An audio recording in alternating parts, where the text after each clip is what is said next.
السلام علیکم ورحمۃ اللہ وبرکاتہ۔ میں حسین حیدر۔ آج ہم بات کریں گے دعا پر۔ دعا دعا کا معنی ہی پکار ہے کہ انسان اپنے پروردگار کو پکارے۔ تو آیا یہ کب دعا انسان کی قبول ہوتی ہے جو انسان دعائیں مانگتا ہے؟ ایک تو چونکہ ہم کہتے ہیں کہ چونکہ ہم اپنی خواہشات کی ہی دعائیں مانگتے ہیں، چونکہ ہمیں معلوم نہیں ہوتا کیا ہمارے لیے بہتر ہے، کیا ہمارے لیے بہتر نہیں ہے۔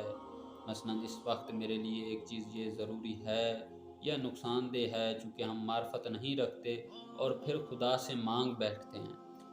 جب یہ خدا سے مانگ بیٹھتے ہیں تو ہم سمجھتے ہیں کہ ہماری دعائیں قبول نہیں ہو رہی، جبکہ ہو سکتا ہے کہ وہ چیز جو میں خدا سے طلب کر رہا ہوں، جو چیز میں خدا سے مانگ رہا ہوں، وہ چیز میرے لیے مضر ہو، وہ نقصان دہ ہو، لیکن میں نہیں جانتا کہ جس کی وجہ سے ہماری دعائیں ہو سکتا ہے قبول نہ ہو رہی ہو وہ۔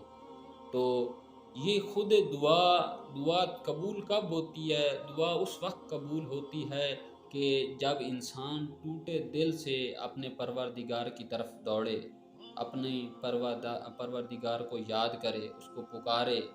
ہاں، جب ٹوٹے دل سے، جب یہ انسان دنیا سے تھک جاتا ہے، لوگوں سے تھک جاتا ہے، دنیا کی ہر چیز سے تھک جاتا ہے، تھکنے کے بعد جب پروردگار کی طرف آتا ہے اور اپنے ٹوٹے دل سے، اس کیفیت سے، اس حالت سے اپنے پروردگار کو پکارتا ہے، تو جب اس حالت میں وہ یہ دعا مانگے گا جو اس کے لیے مضر نہ ہو، اس کے لیے ضروری ہو، تو وہ دعا یقیناً قبول کرتا ہے خدا کسی کی دعا کو رد نہیں کرتا۔ تو ہاں، بشرط شرط یہ ہو کہ آپ کی دعا آپ کے لیے مضر نہ ہو، جو چیز آپ مانگ رہے ہیں وہ آپ کے لیے مضر نہ ہو، وہ آپ کے لیے نقصان دہ نہ ہو، اور آپ خود خلوص سے اور ٹوٹے دل سے اپنے خدا کی طرف جب پلٹیں گے، رابطہ کریں گے خدا کی طرف، تو خدا یقیناً سننے والا ہے اور دعا کو قبول کرنے والا ہے۔ السلام علیکم ورحمۃ اللہ وبرکاتہ۔